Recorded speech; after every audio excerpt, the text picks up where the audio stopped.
So Lex and Rosianna both recently put out videos about getting English degrees and the value of being an English major and going to university, or college, as we say here in the US. And I just had to put in my 2 cents, you know, as a English major myself who graduated in 2009 and now is gainfully employed.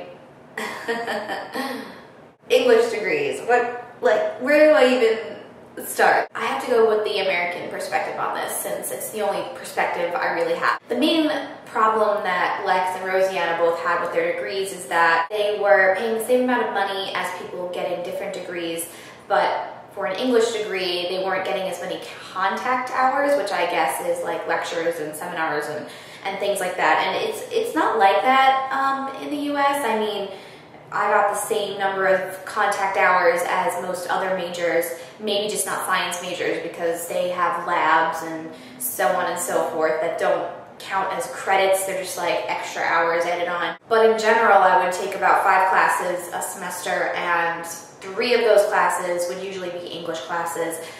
And each one of those classes would meet for an hour and a half twice a week, which would mean that I was taking about 9 hours per week of just English. I have to say, that I loved it. The reason that I switched to English from my other very, very practical major, which was theater, to be an English major is just because I wanted to spend 4 years reading and writing, and that's what I did. And my professors were great. I loved sitting in class and listening to people that really knew what they were talking about. So I could see that if you don't feel you're getting enough one-on-one attention or time with your professors, you could feel like you are kind of wasting your money if you're just doing research that you could be doing on your own.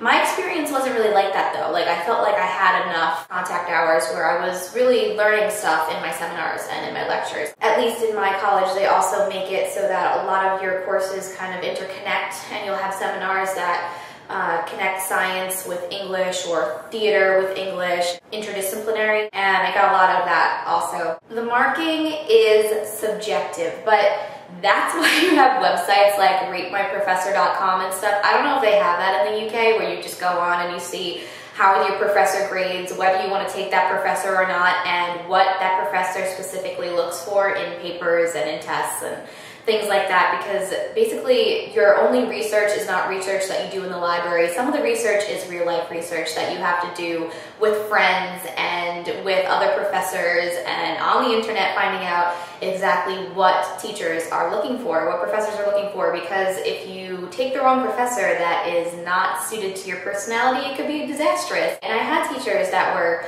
stuck in one certain way and would only take an essay or a paper in one certain way. I had one professor that would not let you use any sort of passive tense in your entire essay. You weren't allowed to use anything that was is one of them, did, was, is. You weren't allowed to use anything like that. You had to use active verbs in every single sentence. And I did that for that class because I knew that's what she wanted. You don't need teaching qualifications to be a professor, but that said, I didn't have that bad of an experience.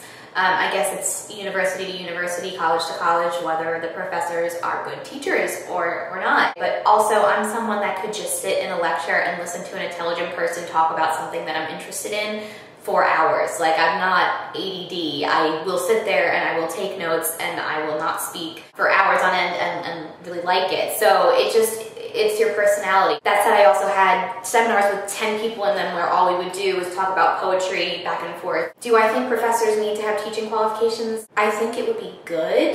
But that said, some of my worst professors were my education professors, because I had a minor in education, and some of my education professors were so much more boring than my English professors, so who knows. And then on the money aspect, I know everyone from the US is probably thinking what I'm thinking when I watch videos of people from other countries saying how expensive their schooling is, because we know how expensive it is here. I see you.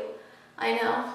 I get it. Even with my $11,000 or $12,000 a year scholarship, my parents were still kind enough to pay most of my other tuition and fees, which was, God, probably like another $28,000 a year. Debt that I do have is just a little bit from like my first year, and then I had my debt from study abroad.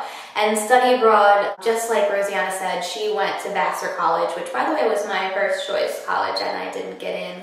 Drat. She went to Vassar College for a year. I studied abroad for a summer, just a few weeks over the summer. I took out a loan for that, so I still have debt from that, but I think that it was worth it. It's something that I really wanted to do. It's something that really added another level to my English degree. The fact that I got to go to England and see things that I would never have seen, see the authors that I'm studying about, the environment that they grew up in, seeing Charles Dickens' desk where he wrote his novels, things like that that you would never see in America, you could go and see in London. So I think that really added another layer to my learning, and I would definitely encourage anyone to study abroad if they can. I couldn't do it for a whole year, it wouldn't fit into my degree, but I did it for a few weeks over the summer, and I'm in debt for it, but you know, you do what you gotta do. So I think I graduated with just a piece of paper. In some ways, yeah. Would I change it?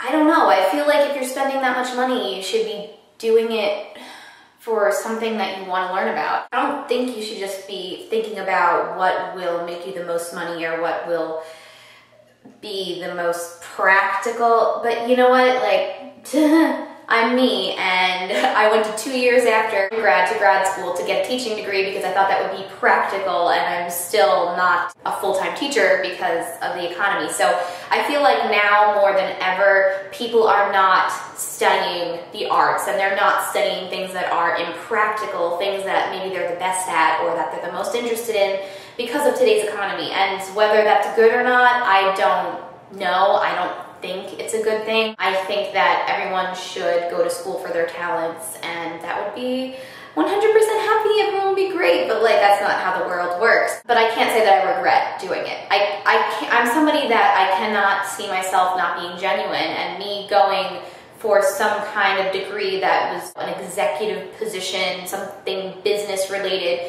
By the way, all my friends that were business majors, they don't have jobs either. Something that was more practical, that just wouldn't have been me. I would have not enjoyed my time going to college, and that's what I got with my piece of paper. My piece of paper tells me that I spent 4 years, all I was doing was learning, reading a ton, and just having the time of my life. I really think those 4 years were the best time of my life. I would redo them in a second. You're never gonna have that sort of an opportunity again to just learn for 4 straight years about things that you care about. And that's what I did. I don't know if that was the right thing to do. I'm not saying you should go and get an English degree. It's not for everyone. It's not going to lead you straight into a career field.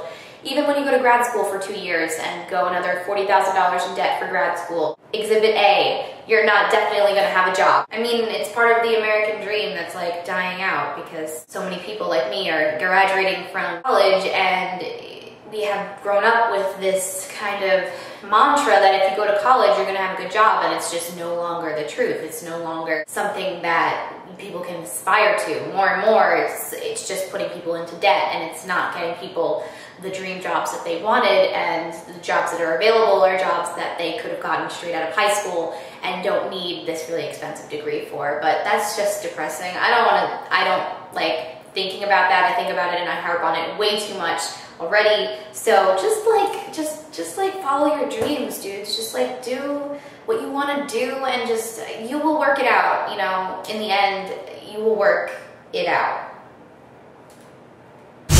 If you've been wondering where I am lately, I'm mostly making really stupid, dumb beauty videos on my beauty channel.